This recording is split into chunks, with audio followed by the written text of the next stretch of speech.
ferons briller ta lumière, comme les étoiles transpercent la nuit. Chacun de nous est le sel de la terre, donnant la saveur de la vie. Ensemble nous ferons briller ta lumière, comme les étoiles transpercent la nuit. Chacun de nous est le sel de la terre, donnant la saveur de la vie.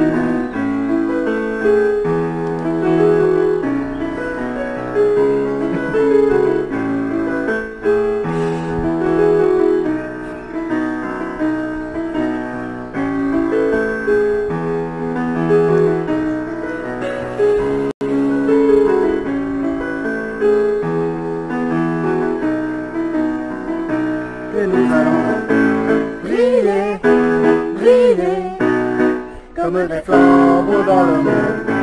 Briller, briller, comme une ville sur la colline. Briller, briller, comme des flambeaux dans le monde. Briller, briller.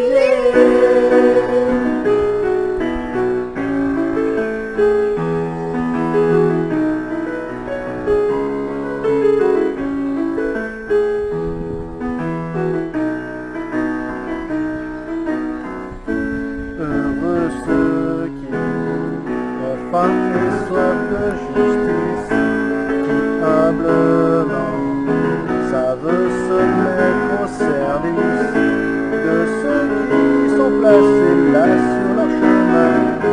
C'est ainsi que nous prierons.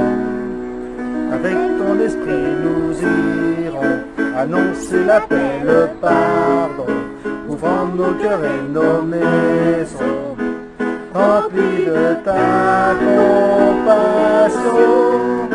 Ensemble nous ferons briller ta lumière, comme les étoiles transpercent la nuit. Chacun de nous est le sel de la terre, donnant la saveur de la vie. Ensemble nous ferons briller ta lumière, comme les étoiles transpercent la nuit. Chacun de nous est le sel de la terre, donnant la saveur de la vie.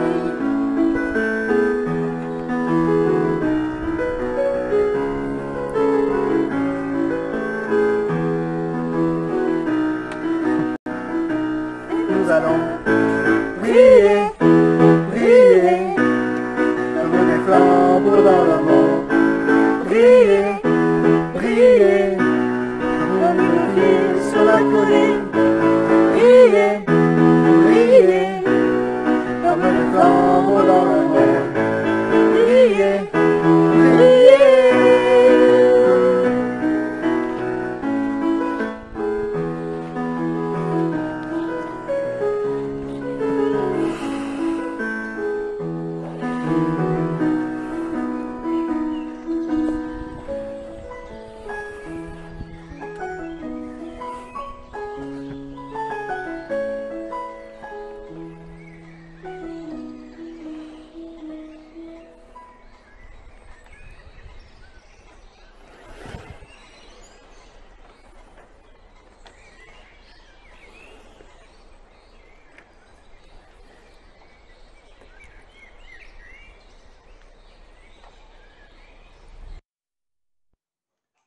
Bonsoir à chacun, en espérant que tous vous allez très bien. Nous allons prendre ce soir quelques instants pour partager ensemble la parole du Seigneur. Dans l'Écriture, vous le connaissez, il nous est noté que Jésus aimait Marthe, Marie et Lazare. Cet amour l'a conduit à être reçu dans la maison de Marthe. Et vous connaissez cette histoire où Jésus était avec ses disciples, Lazare était auprès de lui, Marie au pied du Seigneur Jésus, et Marthe était occupée à différentes choses. Elle était très active. Et à un moment donné, elle va dire, Seigneur, mais ne te rends-tu pas compte que je travaille, il y a beaucoup de choses à faire, et dis à Marie de venir m'aider. Jésus lui dira, Marthe, Marthe, tu t'inquiètes et tu t'agites pour beaucoup de choses, une seule chose est nécessaire, Marie a choisi la bonne part. Je voudrais voir que pendant ce temps de confinement, le Seigneur permet qu'il y ait ce temps de mise à l'écart pour que nous puissions prendre de bonnes habitudes, mais non seulement les prendre, mais de garder ces habitudes après le confinement. La période que nous vivons est unique dans le monde. S'il y a eu dans le passé des épidémies, des fléaux, des calamités, c'était réduit à une région du globe. Il semblerait que personne n'ait connaissance qu'une telle catastrophe sanitaire et économique ait touché l'ensemble de la planète. Ce fléau qui paralyse des villes, des régions, des pays, l'ensemble du monde qui doit particulièrement nous interpeller, nous, l'Église de Jésus-Christ. 3 fois dans le chapitre 22 de l'Apocalypse, le Seigneur Jésus dit « Je viens bientôt ». Le Seigneur revient chercher son Église. Et ça, c'est une certitude. Dans l'Apocalypse chapitre 22, verset 20, le Seigneur dit ceci, « Celui qui atteste ces choses dit « Oui, je viens bientôt. Amen ». Et l'Église dit « Viens, Seigneur Jésus ». Voici pour nous la parole du Seigneur. L'Écriture nous dit dans l'Épître aux Romains chapitre 13, verset 11, « Cela est important, d'autant plus que vous savez en quel temps nous sommes. C'est l'heure de vous réveiller enfin du sommeil, car maintenant le salut est plus près de nous que lorsque nous avons cru. » Comme vous l'avez compris, le Seigneur fait allusion au sommeil spirituel. Ne trouvez-vous pas étrange que nous trouvions du temps pour le travail, on trouve du temps pour les diverses activités que nous avons à faire, nous trouvons du temps pour les loisirs, nous dépensons beaucoup d'énergie pour ce qui est à nos yeux important, nous agissons beaucoup pour ce qui nous paraît être indispensable, et à cela nous mêlons beaucoup d'inquiétude, beaucoup d'agitation pour parvenir au résultat que l'on s'est fixé, que l'on veut atteindre. Et c'est le caractère spirituel que nous pouvons plus ou moins trouver dans toutes les marques que nous représentons. Comme Marthe, nous sommes très actifs. On a des choses à faire. On travaille sérieusement.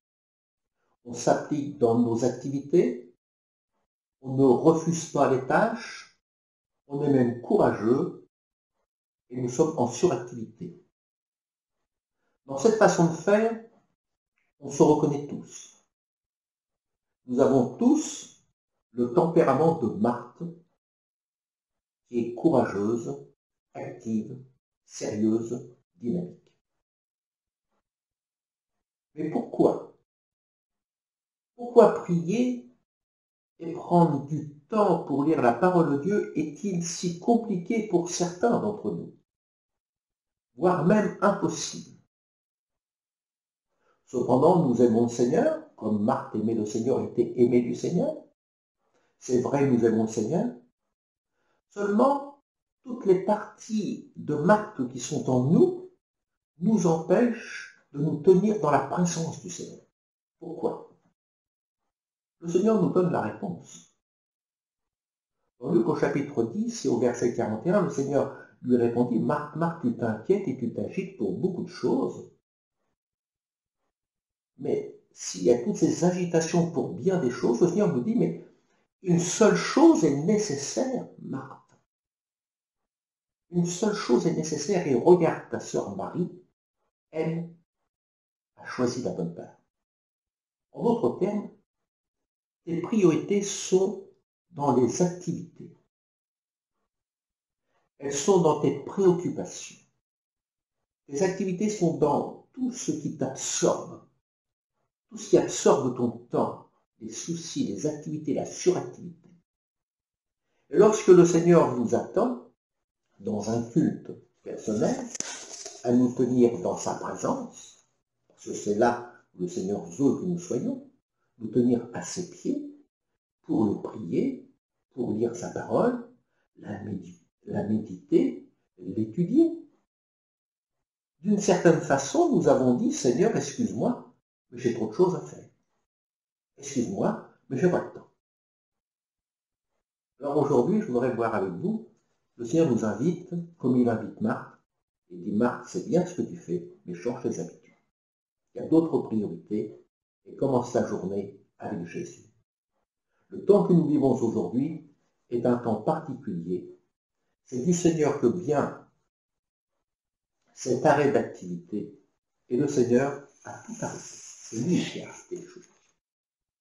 Et pour avoir trop souvent dit Seigneur, je n'ai pas le temps, le Seigneur nous demande de lui donner du temps.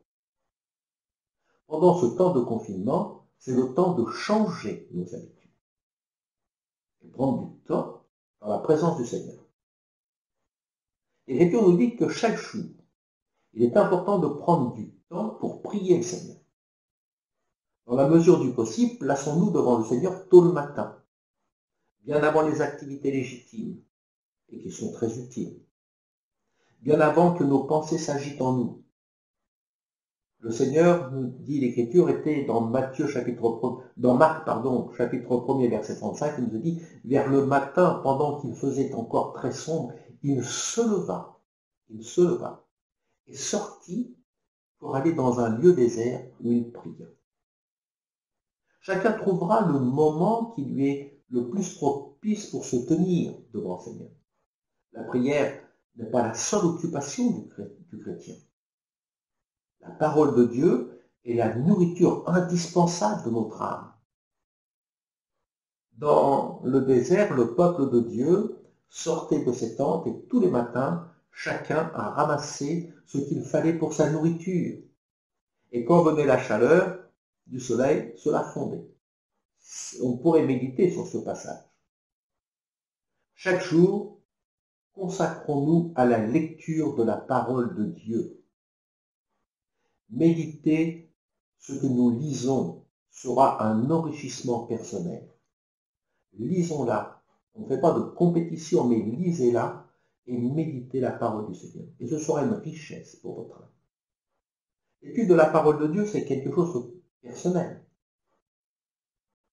L'étude personnelle de la parole du Seigneur sera un enrichissement pour chacun.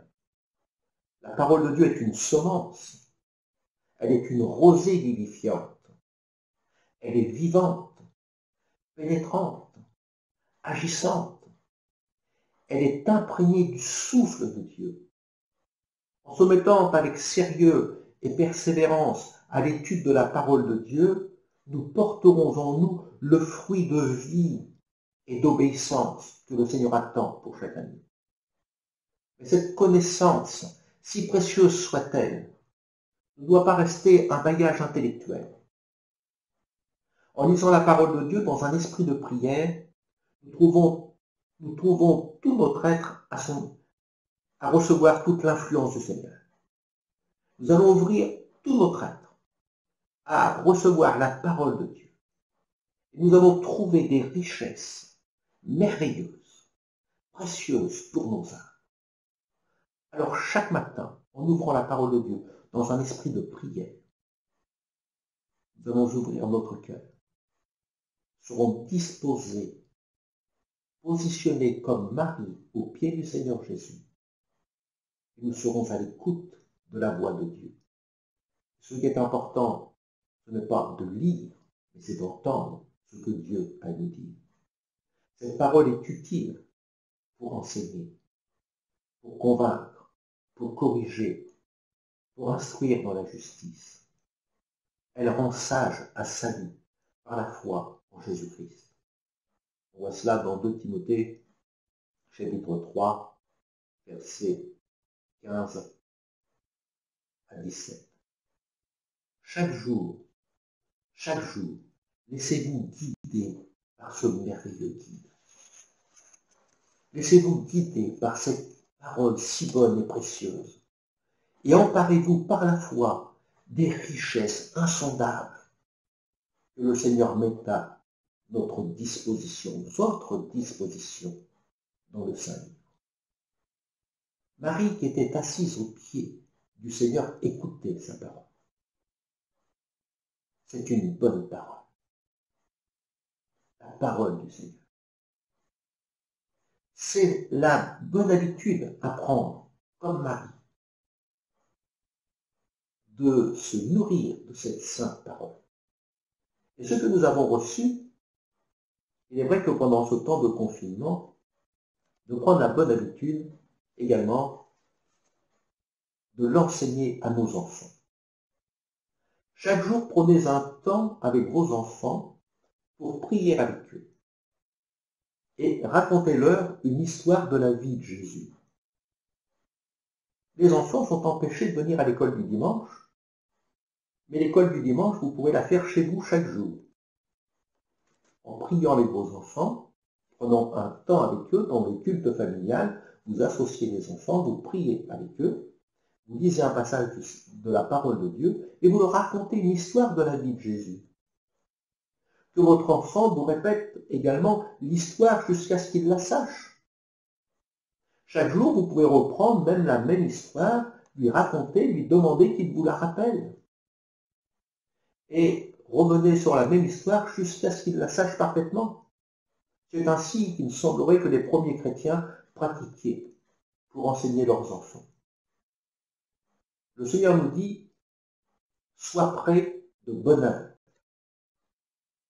Et tu monteras dès le matin sur la montagne de Sinaï. Tu te tiendras là devant moi sur le sommet de la montagne.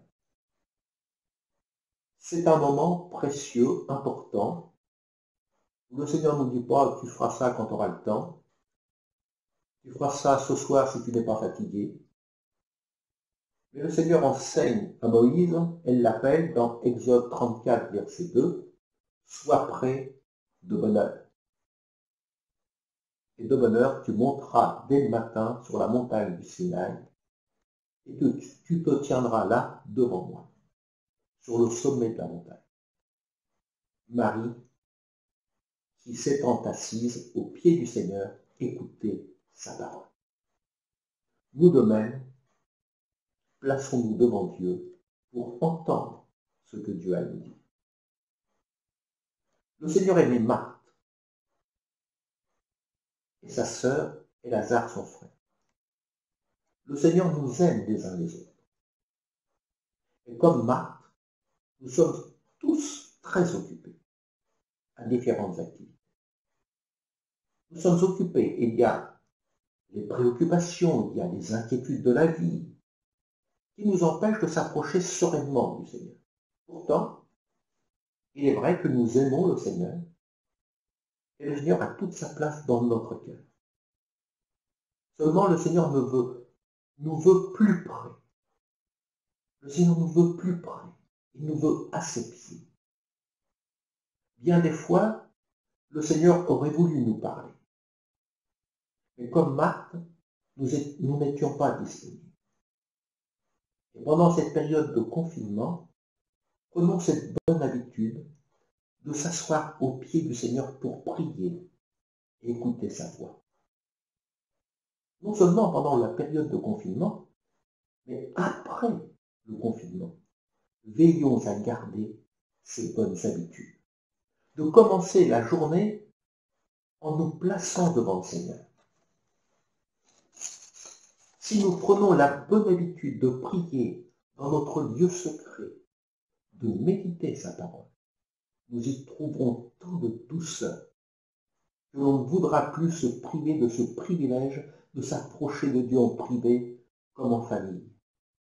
Comme Israël mangeait à la hâte le bâton à la main et les sandales aux pieds, soyons prêts pour le grand départ. Et notre grand départ n'est pas pour la terre promise d'Israël sur cette terre, mais notre grand départ est pour la cité céleste. Soyons prêts. C'est le temps d'être prêts pour le Seigneur.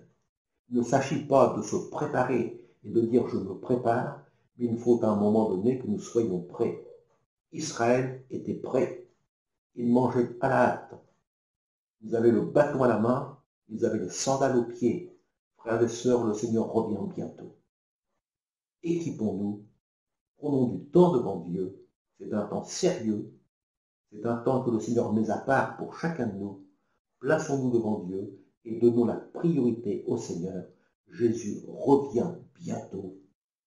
ayons nos sandales aux pieds, ayons le bâton à la main, et nourrissons-nous à la hâte, parce que Jésus revient nous chercher.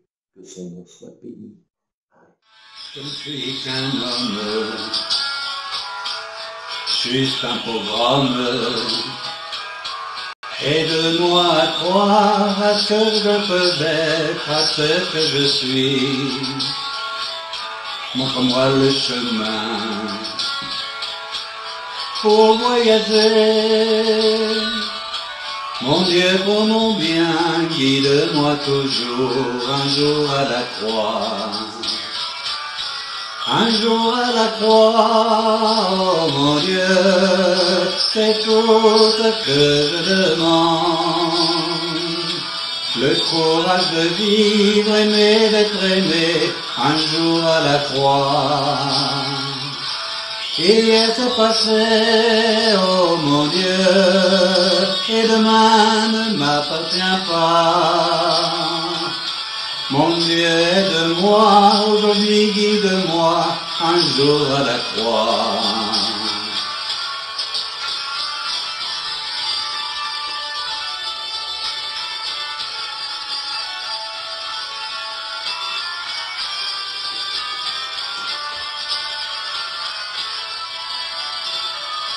Tu m'as tout prêté, la vie, la santé.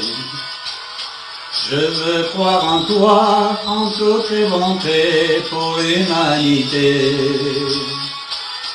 Une voix pour chanter, une âme pour aimer.